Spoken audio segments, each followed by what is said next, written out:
Bonjour, bienvenue au Talk Orange Le Figaro. Aujourd'hui, nous recevons Pierre Charon, ancien conseiller de l'Élysée et conseiller de Paris. Pierre Charon, bonjour. Bonjour. Merci d'être avec nous. Vous avez déposé cette semaine votre liste destinée à avoir les grands électeurs à Paris dans la perspective des élections sénatoriales de septembre. Oui. Cette liste a fait 13 sièges contre toute attente. C'est une bonne surprise pour vous ? C'est une très bonne surprise, puisque nous étions 10 à déposer la liste. On était 13 ce matin, et nous sommes désormais la troisième force politique de Paris, puisque sur 10 listes ce matin, nous sommes arrivés en troisième position. Alors pourquoi avoir déposé cette liste dans la mesure où il y avait la liste officielle de l'UMP qui était en face de vous ?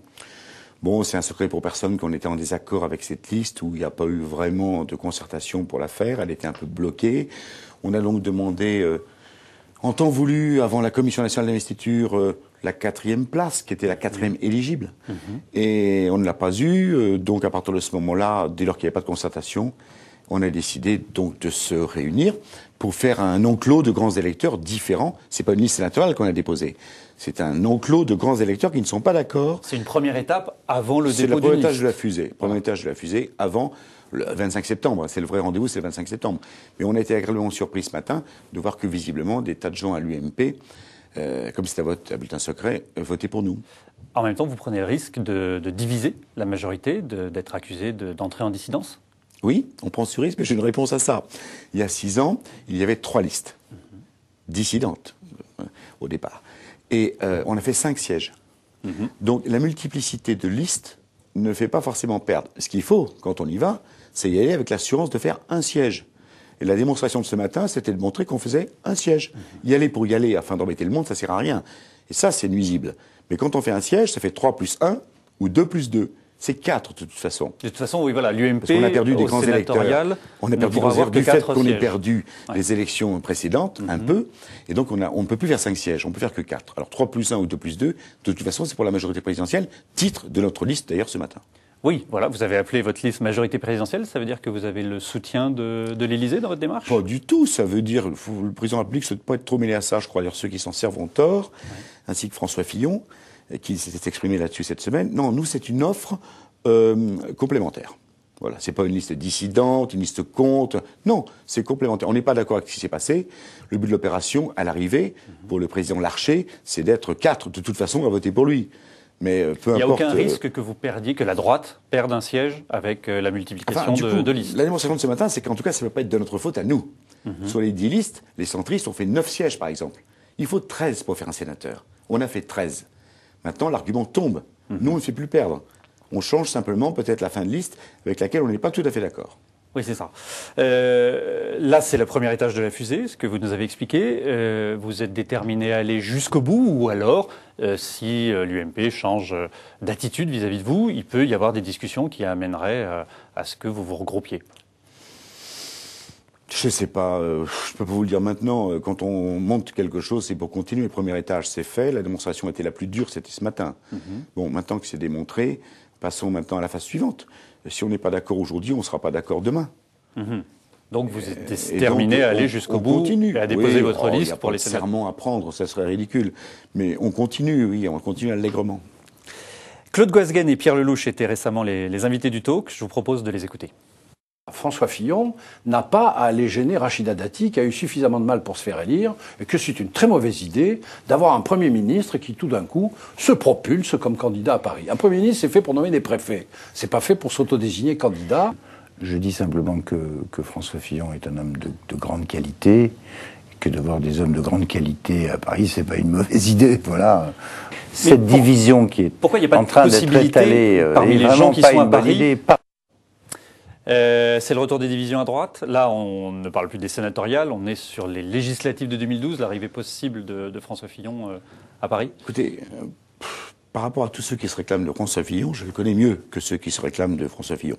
Parce que je l'ai connu du temps de M. Chaban-Delmas et de Joël Le Teul. Il souhaite qu'on ne parle pas à sa place, que ceux qui se réclament de lui se taisent. Mais ça serait un bon candidat pour Paris ? Moi, je m'occupe de septembre, pas de 2014. Vous parlez de 2014 ? Il y a les législatives de 2012 avant, il y a la circonscription, fameuse circonscription. Toutes les bonnes volontés sont les bienvenues. Simplement, à Paris, comme on a 3 circonscriptions de moins, Du fait du redécoupage, c'est assez difficile. Mais cela dit, un homme d'État est toujours le bienvenu. On a eu des expériences précédentes avec les hommes d'État, et on a vu avec Philippe Séguin que ça ne marchait pas. Et on était tous sur les listes Séguin. Donc il faut bien faire attention avant d'arriver. Les choses ont changé et les temps aussi. Quelles sont vos relations aujourd'hui avec Rachida Dati, dont on a dit qu'elle soutenait votre démarche dans la mesure justement où elle-même n'était pas forcément favorable à la liste sénatoriale de l'UMP? Écoutez, moi j'ai de bonnes relations avec Rachida Dati, j'ai l'occasion de la revoir, je la vois au Conseil de Paris de toute façon tous les mois. Oui. Et lors du déjeuner avec les maires d'arrondissement aussi. Je respecte son combat, c'est une battante, elle est élue. Le passé, c'est le passé, hein, j'en reviens pas dessus du tout. Et à partir de ce moment-là, c'est la politique qui veut qu'on soit en ce moment rassemblés. Les mécontents sont rassemblés sur une liste. À partir de ce moment-là, chacun a une raison d'y être. Mais bon, il n'y a aucun problème là-dessus avec Rachida Dati. En même temps, votre liste, comme vous le dites, c'est une liste de mécontents. Si jamais on arrive à en contenter, enfin l'UMP arrive à en contenter l'un ou l'autre, vous risquez pas d'avoir des défections? Le groupe est solide? Oh ben là, c'est symbolique, on a planté le drapeau ce matin. C'était 10. Rachida Dati n'en était pas d'ailleurs. On est 10 conseillers de Paris à avoir déposé une liste, on a fait 13. Donc c'est qu'il y a peut-être une demande. C'est ça que j'appelle le printemps de l'UMP Paris. La dynamique est chez vous, c'est ça ce que vous dites? Ben, je pense, parce que de partout, des téléphones sont arrivés tout à l'heure, parce que le problème c'était d'être crédible. Il fallait être 13, on est 13. On est parti à 10, on est à 13, 2 jours après. On verra pour la suite, mais enfin c'est très encourageant quand même. Ouais. Mais tout ça au sein de la majorité présidentielle, bien évidemment. Oui, vos relations avec le président Larcher, qui évidemment surveille ça attentivement, puisque ça il n'y a aucun problème avec le président Larcher. Le président Larcher aura bien sûr nos suffrages. Si on arrive à avoir plusieurs élus ou un élu, bien sûr qu'il aura nos suffrages, il n'y a aucun problème là-dessus. Mais je vous dis, l'addition peut être différente de celle que souhaitait l'UMP Paris. Voilà, il y a 4 bloqués, ou 3 plus 1, ou 2 plus 2. C'est ça l'addition. Mais ça ne gêne pas l'arrivée. Le président Larcher ne met pas du tout en péril la présidence du Sénat. Soyez-en rassurés.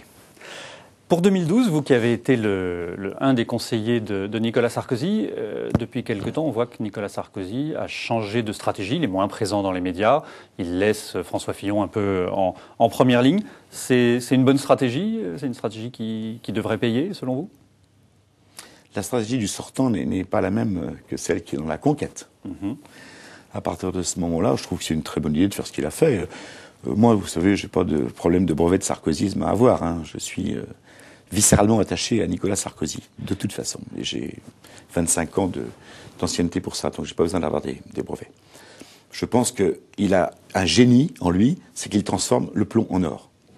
Je l'observe depuis 25 ans. Et il m'est arrivé très souvent de rentrer dans son bureau avec mes idées et de ressortir avec les siennes. Donc, j'ai aucun problème pour 2012. Je suis persuadé que ça se passera bien. Simplement, c'est différent de la première campagne. C'est pas le même thème, c'est pas le même discours, c'est autrement. Mais j'ai aucun doute sur le succès. Et vous n'avez aucun doute sur sa candidature? Aucun non plus. Mais je ne suis pas mandaté pour le dire. Non, tout à fait. À propos du film La Conquête, justement, vous l'avez vu, ce film? Je l'ai vu tout de suite parce que j'étais invité sur les médias le soir même. Donc j'étais le voir dans une petite salle. Et voilà. Qu'est-ce que vous en avez pensé? Je trouve que c'est caricatural et efficace. Je trouve que ça montre le côté humain du président Sarkozy, qui n'est pas toujours connu pour ça. C'est une période où on était tous, à quelques-uns en tout cas, omniprésents auprès de lui. Je me suis retrouvé dans l'histoire qui a été racontée. Et dans le rôle qui est joué par Dominique Besnéard. Oui, c'est un rôle de composition, comme vous avez pu le comprendre. Mais une véritable campagne présidentielle, c'est beaucoup plus dur que ce qu'on a montré là. Mais en réalité, le film, je m'y retrouve, il n'y a pas de plainte à déposer. Pierre Charon, merci d'avoir répondu à nos questions. Merci. À lundi pour un prochain talk.